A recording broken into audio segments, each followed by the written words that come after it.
Welcome to the Tattness podcast. Why do you seem so scared? All I wanted to do was play with you. As promised, the Halloween season for the Tattness podcast begins tonight. Please come and play with me. We're going to talk about many subjects. Let's get started. Case file number 1.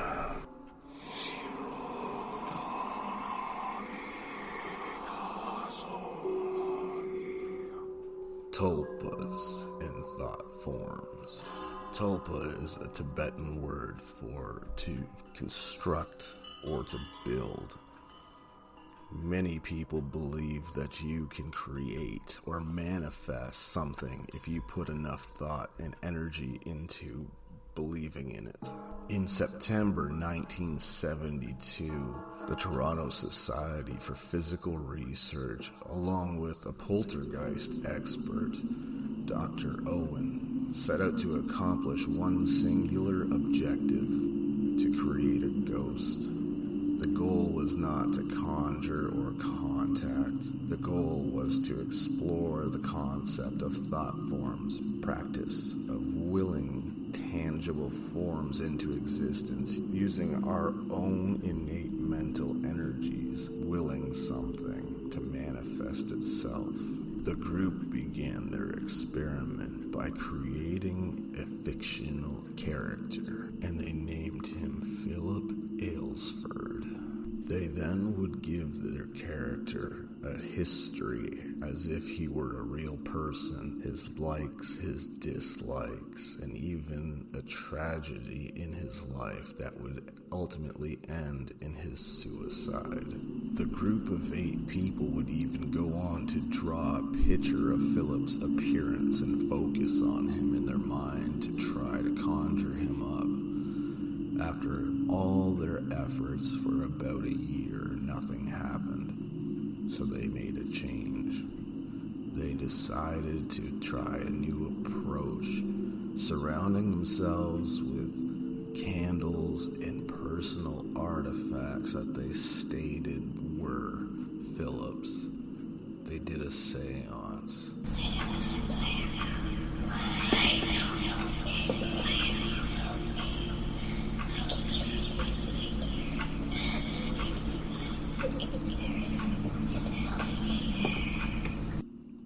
And it worked. They would ask questions, getting a response. They asked if it was Philip. 1 knock for yes, 2 for no. They would then ask him many personal questions. 1 knock for yes, 2 knocks for no. Over time, as they carried on, he started to develop his own personality. He started to become independent, becoming something else, becoming very, very real. Decades later, we would be introduced to a new thought form. May 31st, 2014.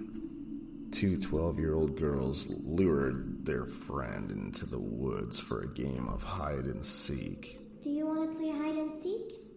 You hide, and I'll find you.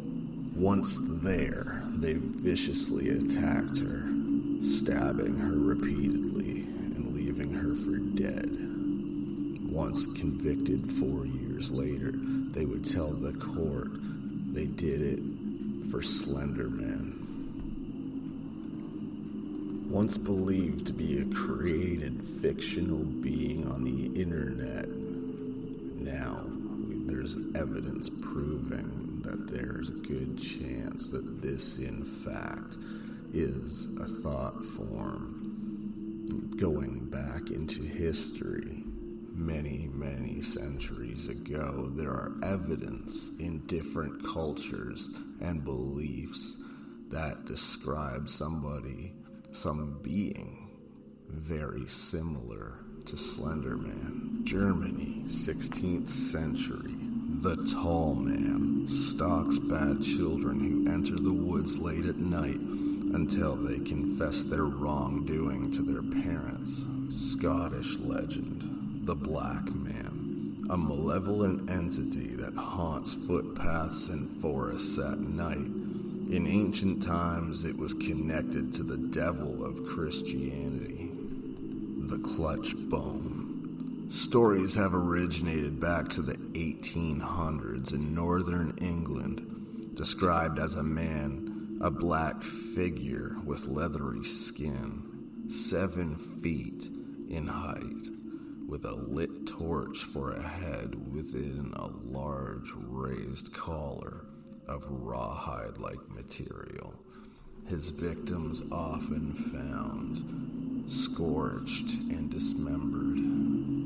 Russia, early 20th century. Stories of a tall, slender man in the role of a corrector who would hunt those who existed through means like being born without a father or a result of a rape. Anything deemed improper for this world by their early beliefs. Northeast of Brazil, a national park with Brazilian caves contain cave paintings believed to be from 9000 BC, depicting a strangely elongated being leading a child by the hand. Could this be proof of Slender Man's existence throughout history? I wouldn't think too much about it if I were you. You just might create something you're not prepared to deal with. Case file number 2. The Black-Eyed Children. Abilene, Texas, 1996. A news reporter claims he was sitting in a parking lot in his car when there was a tap at his window. He looked and saw children standing there. He rolled down his window to see what they wanted, and immediately he felt an overwhelming fear. He asked them what they wanted. They alleged they were in need of a ride. They were going to see a movie and they forgot their money and they needed a ride to go get it. He realized the movie had long started already, so it didn't make sense to him. He refused. They insisted. He then refused again. They got agitated further, and they explained, "We cannot get in your car unless you say it's okay. Let us in." He wisely sped away and got out of there. The children were described as having pitch black eyes, out-of-date clothing, and extremely pale skin. Later, many more claims would appear and pop up in reports from other people's experiences, including these children showing up on their doorstep, asking to use their phone or asking for help of some sort. I'm alone and scared. I lost my mommy. Can you help me?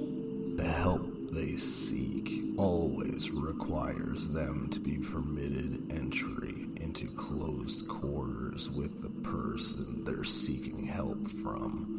It's believed that these entities are no children at all, but of demonic nature, using the guise of children to gain the sympathy of human beings and the trust. They are also always described as carrying a presence of absolute fear wherever they're seen. Some reports even suggest that upon denial of entry, they can sense the fear and they get an extreme sense of childlike joy out of the torment before becoming extremely aggressive and demanding of entry.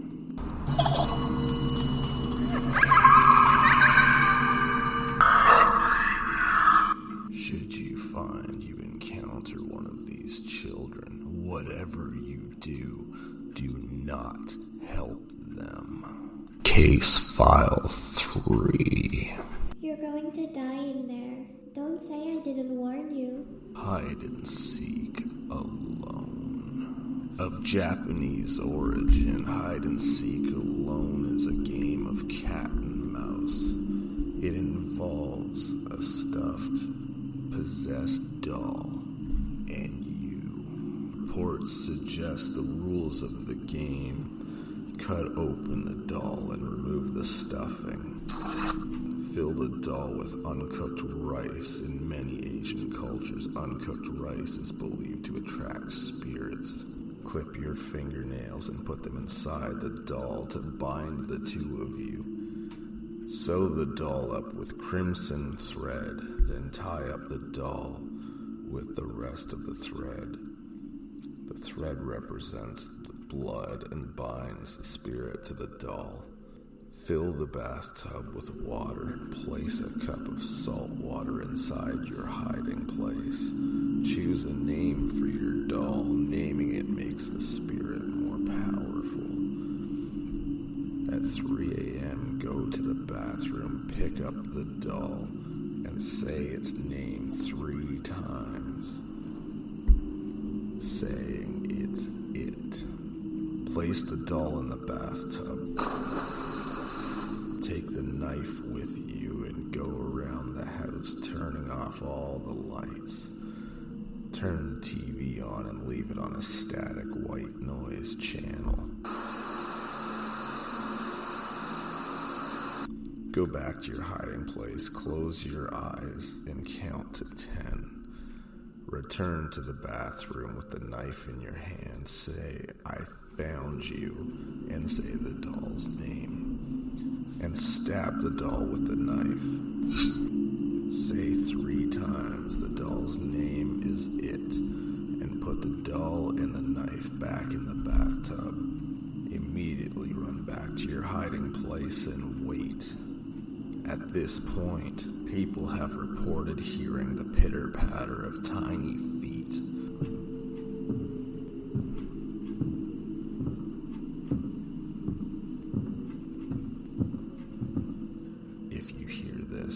If the doll is close, you will hear white noise that you've left on the TV change. Apart from the sound of footsteps and things being moved around, some people have reported horrible smells, drastic change in temperature, and the TV suddenly switching off or the volume changing dramatically. Some have reported being touched or pulled on. If at any time you feel the doll is about to find you, end the game. To end the game, take a mouthful of salt water. Keep it in your mouth. Do not swallow it. Get out of the hiding place and start looking for the doll. The doll will not be in the bathroom. It could be anywhere. Whatever happens, whatever you do, do not spit out the water until you find the doll. When you find it, pour the rest of the water in the cup over it, and then spit the same water in your mouth on the doll. This is supposed to free the spirit and end the ritual. After this, make sure you burn the doll. Whatever you do, do not play this game. But if you do, don't lose. Case File 4. I'm watching you.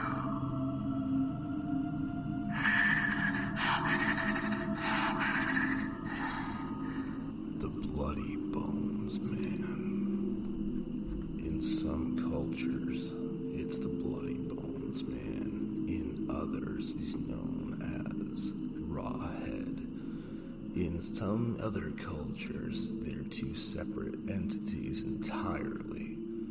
The Bloody Bones Man, or Rawhead, typically looks, as reports would suggest, a fleshless face that stares in the darkness at unsuspecting people with clear, malevolent intentions, smiling an evil grin and staring without breaking his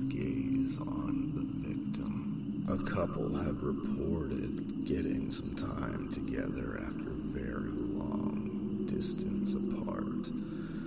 And as they spent time together on their couch with their living room lights off, getting intimate as things got started, and it was getting really, really heavy, they felt they were being watched. They glanced into the hallway off of the living room into the darkness and saw what they described as a crimson face lacking any skin, with a grin on its face from ear to ear, staring intently at them. As they rushed to their feet and turned the living room light on, it was nowhere to be found.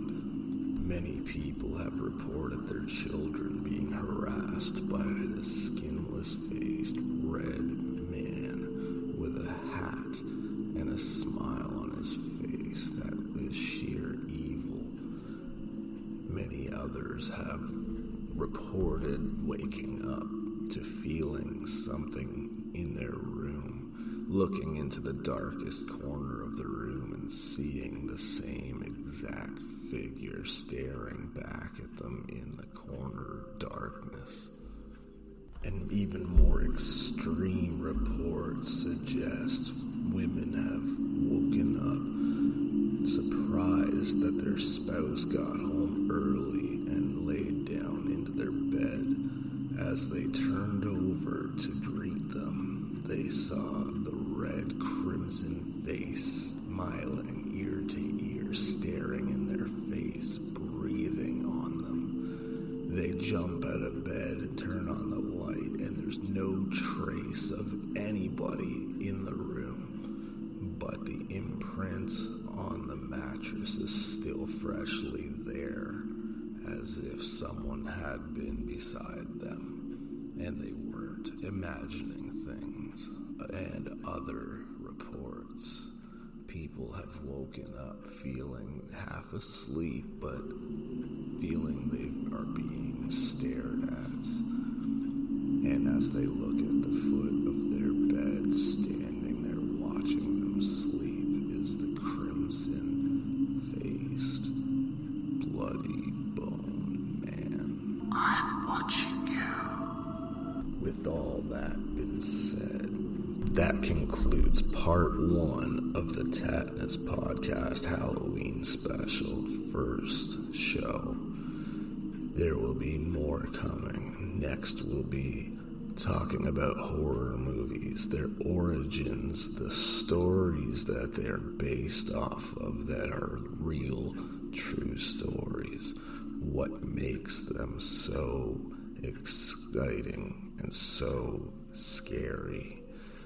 We'll also be talking about how thought forms and tulpas have made their way into our pop culture and our movies that we adore today, like Nightmare on Elm Street, and how Freddy Krueger in and of himself is in fact based on thought forms and tulpas. And is it true that what gives tulpas their strength and ability to last in our reality is the fact that we keep giving them thought and fear and the energy of our belief in them. We'll also be talking about my experiences with shadow people and other things that I can't explain. Always remember to be careful what you research when dealing with the paranormal, because as they say, the experts have warned, the more you research something, the more it starts to research you back, and you don't know what you're getting the attention of. As always, I am Tattness. Thank you for listening to the first half of the Tattness podcast Halloween special. And remember the warnings that I gave you tonight as you get ready for bed. Just be cautious of who might be watching you very, very carefully. I'm coming for you. I'm going to be there, watching you.